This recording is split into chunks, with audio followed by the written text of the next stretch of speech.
નમસ્કાર, આપ જોઈ રહ્યા છો HK ન્યૂઝ. હું છું એન્કર અર્પિતા પટેલ.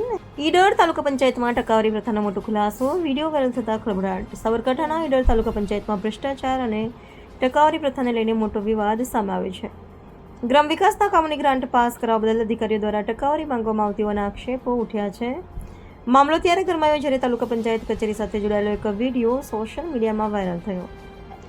વાયરલ વિડીયોમાં જાદર ગ્રામ પંચાયતના એક સદસ્ય દ્વારા 15 લાખ રૂપિયાની ગ્રાન્ટ મંજૂર કરવા બદલ 45,000 રૂપિયાની ટકાવારી ચૂકવવામાં આવી હોવાની કબૂલાત કરાઈ હોવાનો દાવો કરવામાં આવી રહ્યો છે. આ વિડીયોએ તાલુકા પંચાયત કચેરીમાં ભારે ખળભળાટ મચાવ્યો છે. આક્ષેપો અનુસાર ટીડીઓથી લઈને કચેરીના ઓપરેટર સુધીના કેટલાક અધિકારીઓ શંકાના ઘેરામાં આવ્યા છે. સરકારી વિકાસ કામોની ફાઇલો આગળ ધપાવવા માટે ખુલ્લેઆમ ટકાવારી લેવામાં આવતી હોવાના ગંભીર આરોપો સામે આવ્યા છે. મામલે વિસ્તરણ અધિકારી પ્રદીપ અંસારીનો સંપર્ક કરવામાં આવ્યો હતો, પરંતુ તેમણે આક્ષેપોને લઈને કોઈ સ્પષ્ટ જવાબ આપ્યો ન હોવાનું જાણવા મળે છે. બીજી તરફ વિડીયો વાયરલ થતા લોકોમાં ભારે રોષ ફાટી નીકળ્યો છે અને સમગ્ર મામલે નિષ્પક્ષ તપાસની માંગ ઉઠી રહી છે.